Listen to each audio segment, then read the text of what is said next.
Ballad Health. It's your story.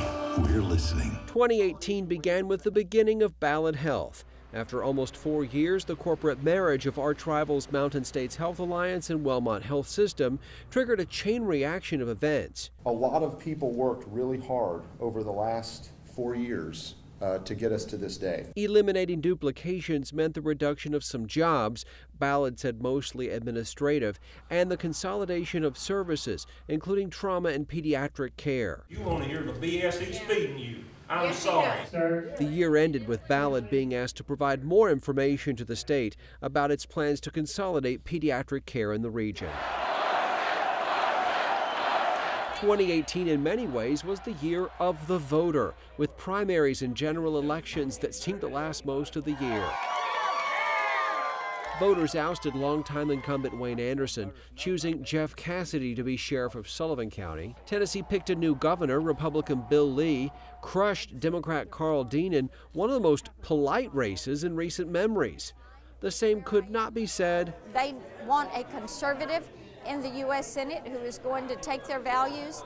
I'm the only one in this race that can do that. For the Tennessee Senate race, Republican Marsha Blackburn stunned Democrat Phil Bredesen, defeating the popular former Democratic governor by margins the polls didn't predict, becoming the first woman to represent Tennessee in the U.S. Senate. And that campaign, President Donald J. Trump has just stepped off the plane, directly led to another of the biggest news events of 2018 in the Tri-Cities, a visit by a sitting president to Johnson City, something Donald Trump called an honor in an exclusive one-on-one interview with News Channel 11. You know, Tennessee likes what I'm doing, and you see what I'm doing. That visit, October 1st, broke attendance records at Freedom Hall, and you could argue it paid off.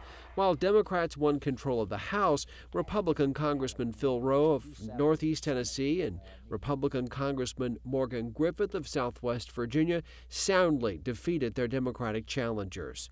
And foreshadowing big political news in the year to come, Senator Lamar Alexander announced a week before Christmas, and I've decided that it is somebody else's turn, ending 2018 with speculation about who will run to replace him in 2020. Looking back, it's surprising how much of 2018 was spent talking about an abandoned mall. But a CBD oil operation identified the old Bristol Mall as a possible location to do business. And then, I think the plan now is to move this to a casino. Some of the same developers announced this was the place to open a sprawling casino and resort. 2019 looks to be the year the Virginia General Assembly considers legalizing casino gambling. And if that happens, the year Bristol voters get to have the final say. Throughout the year, we saw the impact of widespread opioid addiction, from the halls of government to the Children's Hospital NICU, the ripple effects of an epidemic. School violence led to security concerns throughout the year as communities redefined their action plans. Lee County, Virginia leaders went a step further and stunned the state by deciding to arm teachers, a controversial discussion that continues into 2019. The year brought celebrations. ETSU's basketball program came oh so close to a Southern Conference championship. ETSU's football program clinched it after a remarkable year for the comeback team, including that historic matchup against the UT Vols in Neyland Stadium. And for a few weeks last fall, everyone was a Green Devil.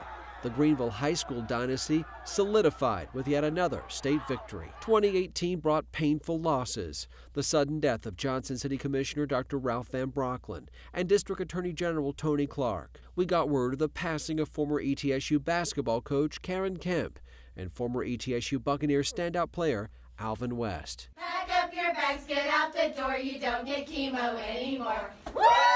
But then there were moments that gave us hope. When 3-year-old Hadley Gray's last cancer treatment was complete, her nurses had a party. Yeah.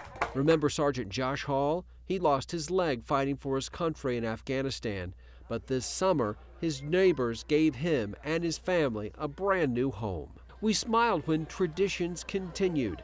A night called the Joy Prom proved differences can be beautiful. And Kingston Baker reminded us all that it all is worth fighting for when he came home after months of fighting cancer, surrounded by love and ready to live.